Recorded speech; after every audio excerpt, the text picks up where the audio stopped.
Welcome to the Taking Stock Health and Fitness Ox Heart meal of the day.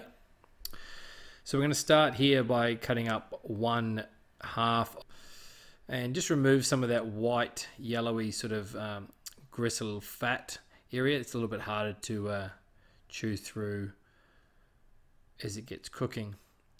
Now, what I didn't add in here is make sure you've got a big pot with some butter being heated, nice low heat so it doesn't burn the butter. And then you're going to go and take your ox heart here and chop it into, once you've got some of all the yucky bits, 1 centimeter cubes, roughly 1 centimeter cubes. So you're going to get a good amount of meat out of both sides. And as I said, make sure you've got a pot that's on a low-ish heat because you're going to slowly cook this over a long time period. So you want to make sure that you're low and slow. Otherwise, if you go too fast, you're going to have really rubbery and leathery meat, which is not going to be fun for anyone. So low and slow is the key.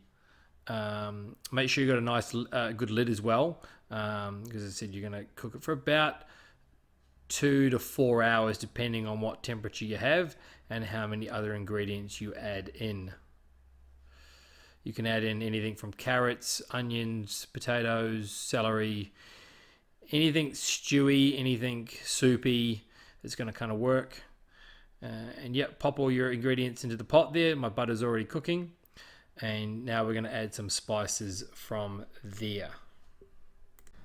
Time to add some spices. So I've got some turmeric, some cumin, and some ginger. I've also got some minced garlic, about a teaspoon of all of those, and a good amount of oregano and some pepper. So we're going to season this with quite a lot of pepper, but again, season to your taste and what you prefer.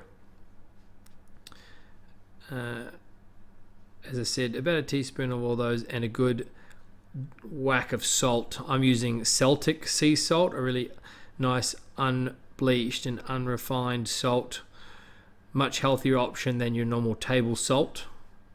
So Celtic sea salt there. Give it a good stir, let all those spices combine in the pot there.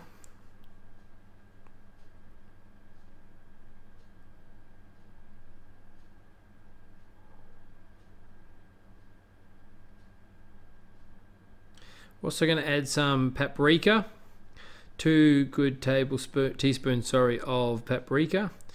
Almost missed that out. Again, give it a good stir.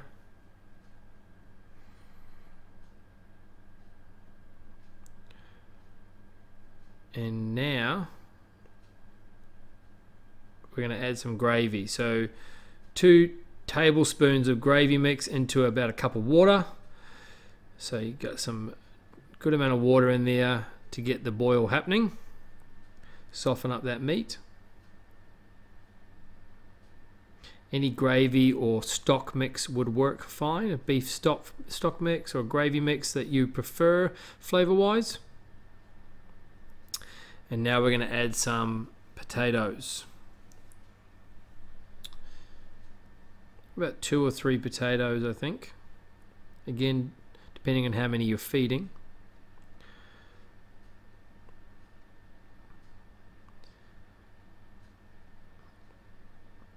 Now I roughly chop these, taking any bits off that I don't like. But chop them into, again, like the beef, 1 centimeter sort of cubes. Again, if you get them too small, they're going to go too mushy. So you want them roughly diced, good amount of size.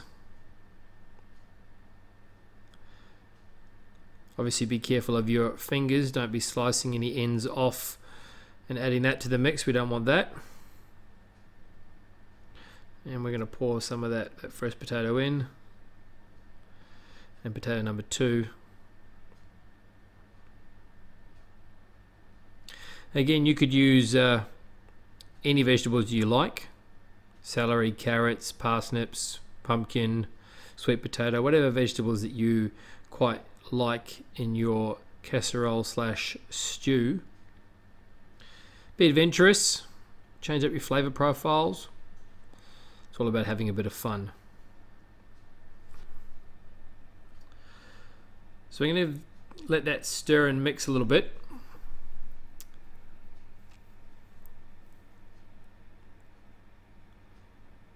Get all those juices flowing, get those potatoes covered in the juice and water. And again, a low heat for 2 to 4 hours. That's the key here. Somewhere in that range, depending on your burner.